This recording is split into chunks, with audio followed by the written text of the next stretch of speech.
May it please the court, I represent Mason Murphy. This is a case here on a motion to dismiss granted by the district court. It is a civil rights case. My client was peacefully walking on a rural road. He was on the wrong side of the road. We acknowledge that. There's a Missouri statute, 300-405, says you have to walk against traffic. He was walking with traffic. And Officer Schmidt rolled up on him and said, "Give me your name." And my client said, "No." A quite elaborate argument ensued, went on for 9 minutes. Finally, my client was placed under arrest. And he sues now for retaliation for exercise of his First Amendment rights. The first three elements of that are well established. The first element is a protected action by the plaintiff, in this case exercising his speech to say, "I won't say my name." Adverse action, that's an easy one, the arrest. Three is a little more complicated, motivation, retaliatory animus, a but-for test, but we'll, I'm sure, get into that in more detail later. And the last element really is where this case lives and breathes. That is the requirement, normally, most cases, that there was no probable cause for the arrest. So here we go to Atwater, which says that if a officer has any reason to arrest a subject, in other words, the subject has broken some law, that the subject can be arrested and there's no retaliation. Now we come to the Neves case, which was decided in 2019. These events occurred in 2021 afterward.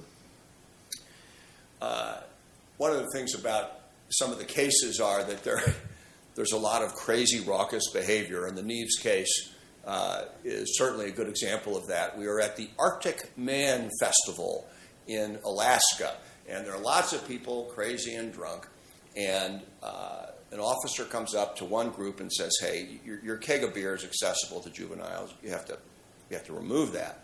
And then Mr. Neves approaches and says, "Hey, don't listen to those cops. They're a bunch of schmucks," and things like that. And then the critical thing that happens is that they scuffle a little bit.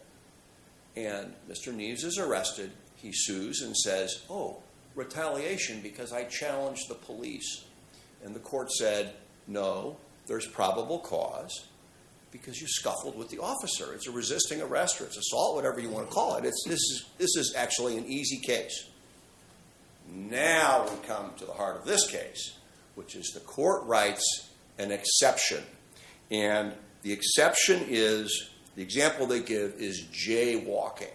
So if there's a person protesting the police while jaywalking, and the officer arrests the person for jaywalking, then it's even though there's probable cause, because jaywalking is against the law, it is mostly, I think the word is typical, that the officer exercises discretion not to arrest that person for any person for that offense, and therefore the retaliation claim goes forward.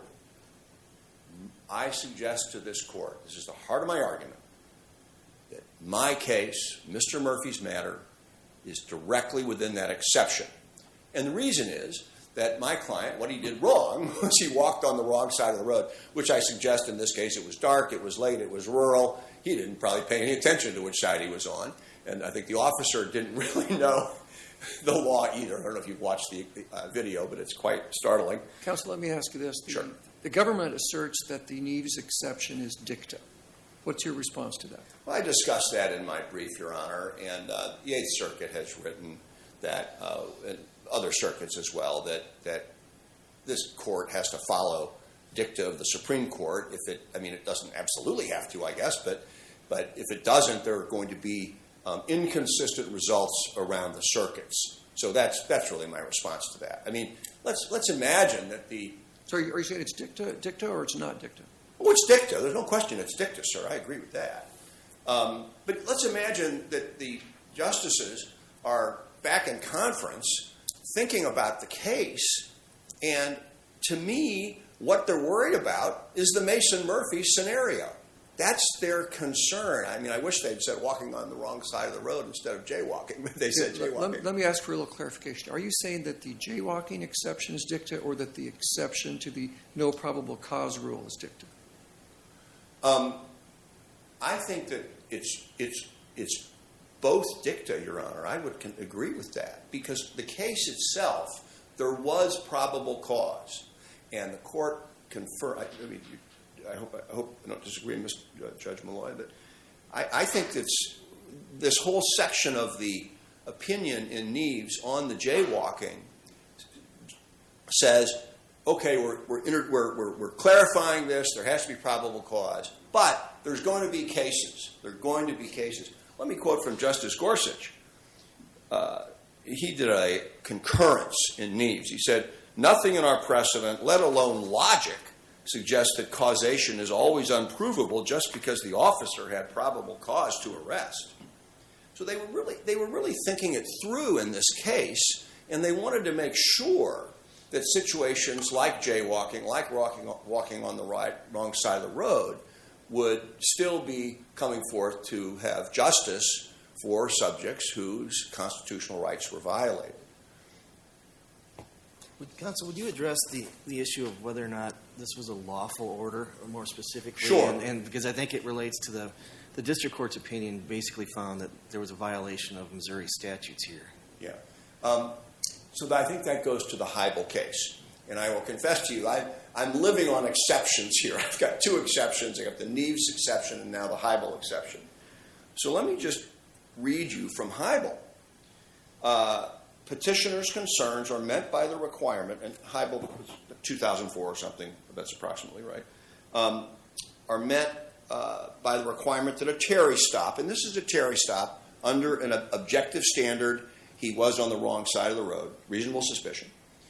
A Terry stop must be justified and reasonably related in scope to the circumstances which justified the initial stop. That's long-standing, clear law. Under these principles, an officer may not arrest a suspect for failure to identify himself if the request for identification is not reasonably related to the circumstances justifying the stop. Now, let me detail that a little bit. In the Heibel case, we're down in Nevada. There's a phone call for an assault with a description of a car. The officer sees a guy standing next to a car that meets the description of the car. He goes over, he says, "Hey, who are you? I'm not telling you." So it goes on from there, the argument, the arrest. And the critical fact is that in that case, the officer didn't know who had committed the assault. They were looking for the perp. So identification of the person standing next to the matching car, I mean, he wasn't the guy, but that's not important. The critical thing is that the officer needed to ID the perp. In this case, Mr. Murphy was ID'd, not his identity, but the person who had committed it was clear because he was standing right in front of him when it happened. So that's the difference. Now, there's other issues about what is called other evasive behavior. I mean, so there's a beg the question issue with refusing to identify yourself. You didn't identify yourself, but you didn't have any duty to identify yourself. I think under the Heibel exception, there is no duty to identify himself because it's in the case. The exception is when there's no statute in Missouri requiring you to do it, which was present in Nevada. Well, doesn't lawful order arguably, in other words, if the officer orders you to identify yourself, doesn't that arguably fall within the statute? Assuming, let's say, we had a question of identity. In other words, that there was a report that someone had just robbed a liquor store, drive up, walk behind him. He's walking on the wrong side of the road. You go up and ask to identify. Does the statute work in that context? I'm sorry, sir, which statute? Under Heibel's. I'm talking about 300.080. In other words, the lawful order. Okay, all right. I didn't know whether you were that or on the wrong side of the statute. Because under Heibel's, you need a state statute, right? And then you need reasonably related to the investigatory stop, is my understanding. Okay, so I have a different understanding of the statute at issue in Heibel. In Heibel, they said, in Nevada, there is a statute that says a subject in a Terry stop must identify himself. There is no such statute in Missouri. That's a critical distinction, I think. Further, in this case, if it's a lawful order, it has to be consistent with Hybel. And I'm suggesting that under the Hybel exception, it's not a lawful order. So you don't have to, a subject doesn't have to follow an unlawful order, only a lawful order. There's also this whole issue of the Wesby case, where that's a Supreme Court case from 2018. The officers come up to this wild party. The place is a mess, and there's nudity, drug use. They get somebody on the phone who claims to be the landlord and admits she isn't. And they said, oh, that's enough evasive behavior. That's enough. But I am suggesting to this court, my client didn't stumble. The officer admitted that there was no resisting. He admitted he wasn't, quote, on something. And if you watch the video, the guy's stone cold sober. And that's what we allege, and the video is part of the complaint because it's referenced. So my assertion is that the evasive behavior simply doesn't get, in this case, under that case law, to where it needs to be for Officer Schmidt to arrest Mr. Murphy, sorry. What about the clearly established problem? Okay. Is there enough ambiguity in Hybel and these other cases to say that it wasn't clearly established that he could ask for his identification, assuming it was only a Terry stop? Yes, sir. And that's why I read you directly from Hybel. Hybel says, under these principles, an officer may not arrest a suspect for failure to identify himself if the request for identification is not reasonably related to the circumstances. That's pretty strong. Who makes the decision as to what's reasonably related? Sure. And what, we talk a lot about in qualified immunity, it can't be at a generalized level. It has to be some specificity.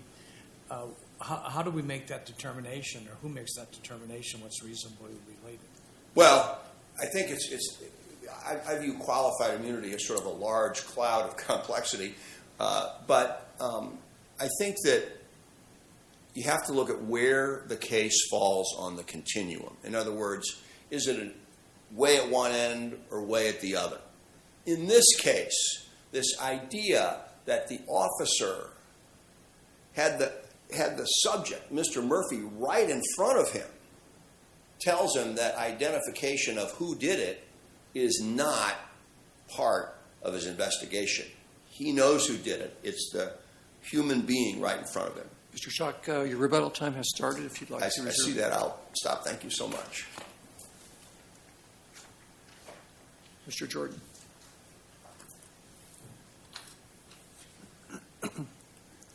May it please the court.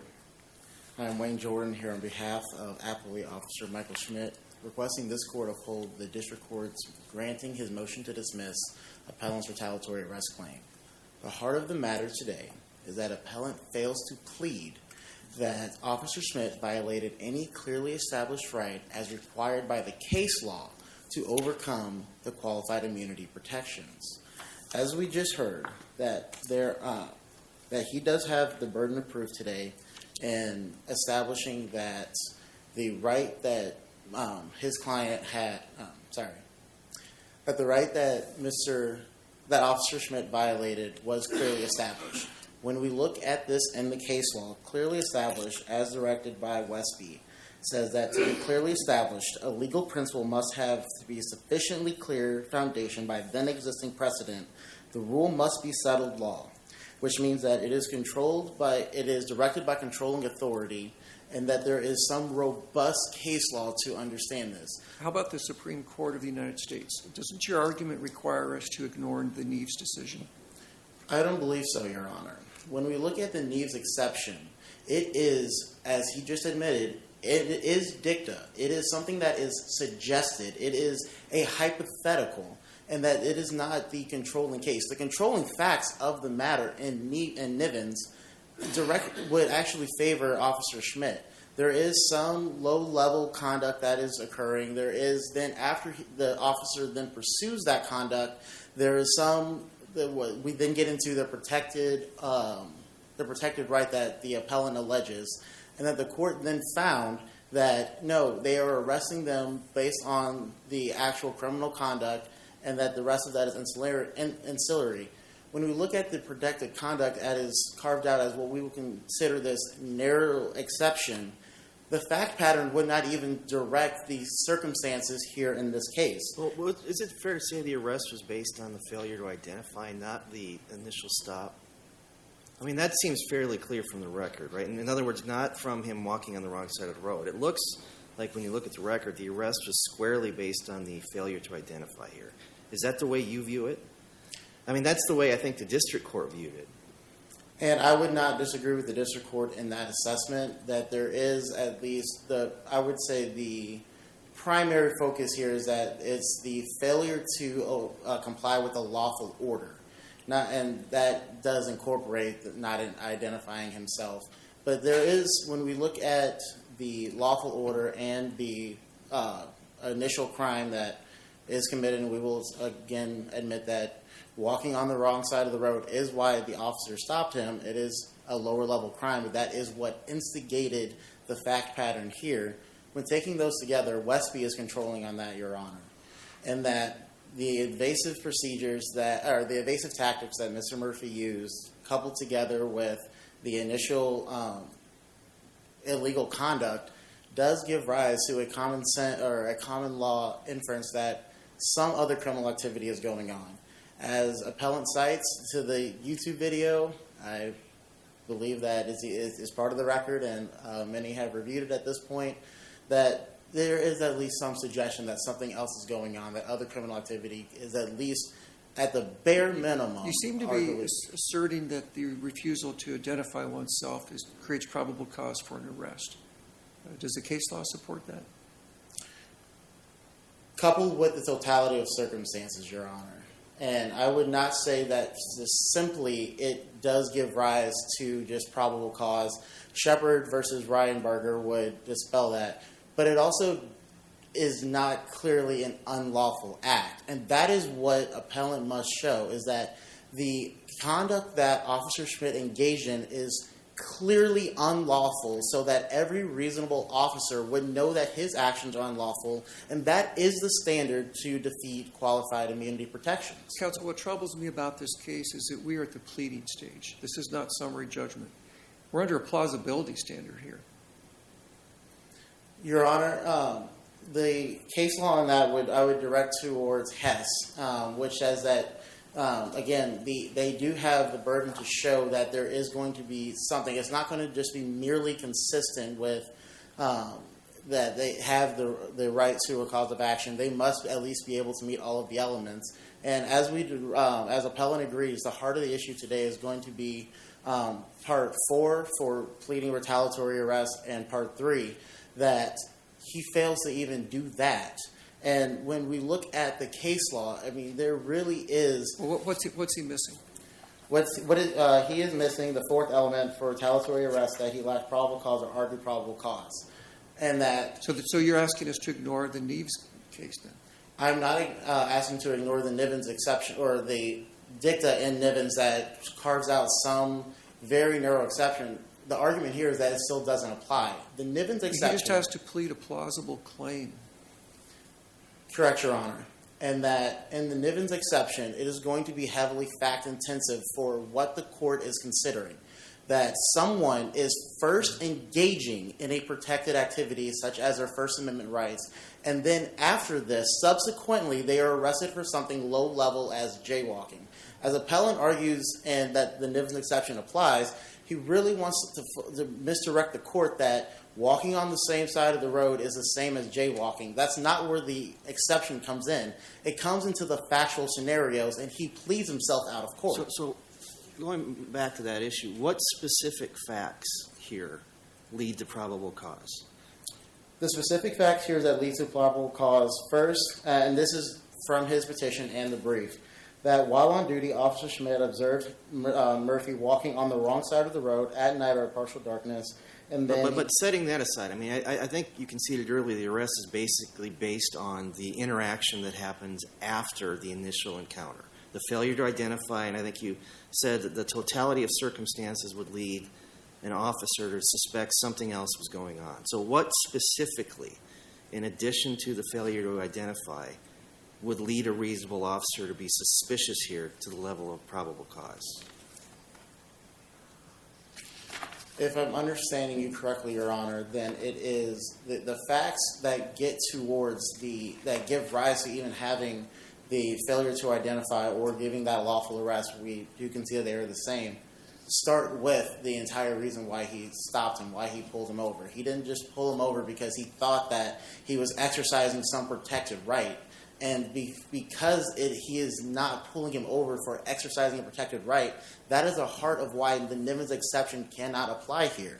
It is fact intensive, and so the only reason that he gives him he even gives him the lawful order, which again, to get out of that, we are having to do mental gymnastics to try and figure out, is this an unlawful order? That's the heart of the matter today, Your Honor. He did not clearly give him an unlawful order. He did not clearly just come after Mr. Murphy for exercising some protected right as suggested in Nivens. He didn't know who he was. He saw someone violating the law, again, low level, but committing a crime, and he just started to try and figure things out. And figuring those things out of what is the totality of going on here, he gives him that lawful order. And do you think we can decide that at the pleading stage, given the inferences that we have to make? I do, Your Honor. And that even with the inferences that would be required to be drawn in the appellant's favor, the limited, narrow, minuscule exceptions that he even cites to do not factually lead us towards pushing into the exceptions. And what is still clear at the pleading stage when assessing whether or not qualified immunity should be established, what the court would have to decide here is that every officer every reasonable officer would have to know of this very limited exception, when it would apply, how it should be used, and that it would direct their police conduct, which is just not the case. We're only citing to one case here, Your Honor. There is not the robust consensus of the case law. It's my understanding that both the Third and the Sixth Circuits have said it's not dicta. And are you asking us to disagree with them? As far as the Neves exception. In the Nivens exception, this circuit has never held that it has been anything other than dicta. Well, we've never held anything. That is correct, Your Honor. And that, I believe, is exactly what is going into the argument here, is that even if it is not just simply dicta, it is not so well known that every officer would know about the Supreme Court of the this. United States we have to follow what they say. And if we follow what they say on the controlling facts of the case that Nivens actually applied to, it would direct that the court would still have to uphold that the qualified immunity protections here, in this case, were accepted. Again, not just getting away from dicta. Dicta is, let's say, column A of the issue here. In column B, the facts still do not line up with what the Supreme Court is considering in Nivens. And when we start looking towards what is actually in this case, he never gets to the point where he can plead that the qualified immunity protections should not apply. Even at the pleading stage, Your Honor.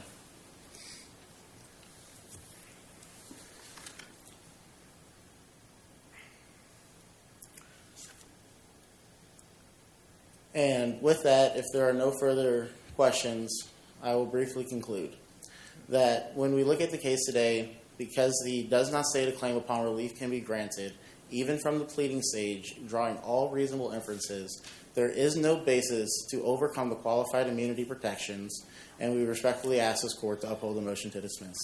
Thank you, Your Honors. Mr. Schock, you've got almost 4 minutes left. Oh, I'm sorry. Minute 40. I just have 3 quick things to say. The first is I really don't see anything else going on. I mean, the officer is in endless discussions with his fellow officers, and he makes a phone call from the Sally port. Hey, it's not clear who he's talking to. What can I charge him with? It's absurdity. He calls my client horrible names. I'm not going to say the words. I'm sure you've read them. I think it would degrade the court. But there was nothing, no stumbling. Was he on something? No. And so they're talking about this in the tape. The next thing is addressing this concern that there's no case interpreting the Hybel exception. I suggest to this court that the Hybel exception is completely clear. If an officer may not arrest a suspect for failure to identify himself if the request for identification is not reasonably related. So that's it. That's what we have. The gentleman's right in front of it. It's so obvious. There's a whole obvious case line in QI. I guess I was educated here during my opponent's argument that the third and sixth say it's not dicta. I didn't see those cases, but I will tell you that it kind of looks like dicta to me, but if you don't think it's dicta, I'm all for it. But it doesn't matter because this court follows the Supreme Court. And as I say, you can imagine them up there thinking about the implications of this very matter, which would lead to arbitrary and erratic arrests and conviction as is described in the City Mission case. I'm out of time. If there are more questions, thank you so much for your attention. Mr. Jordan and Mr. Schock, we appreciate your arguments, and the case is submitted.